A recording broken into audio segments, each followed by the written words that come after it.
আসসালামু আলাইকুম। আজকে সকাল সকাল ঘুম থেকে উঠে গেলাম। আজকে মুরগিকে গাম্বুরার ভ্যাকসিন করাইতে হইব।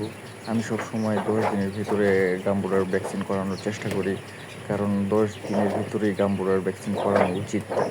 তো সকাল সকাল ঘুম থেকে উঠে গেলাম, কারণ ভ্যাকসিন সকাল সকাল করাইতে হয়। রোদ উঠে গেলে ভ্যাকসিনের কার্যকারিতা ওই রকম বেশি একটা থাকে না। তো মুরগির 100% কার্যকারিতা করতে হলে সকাল সকাল রোদ ওঠার আগেই ভ্যাকসিনের কাজ শেষ করতে হয়।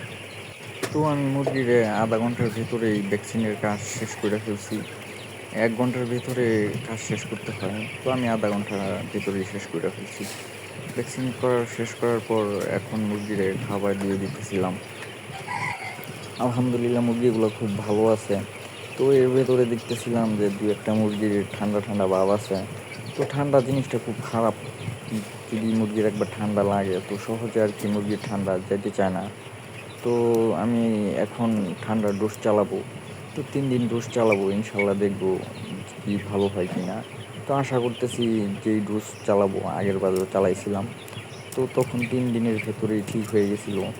আশা করতেছি এখনও 3 দিনের ডোজ দিয়ে দিলে মুরগি ইনশাল্লাহ ভালো হয়ে যাবে।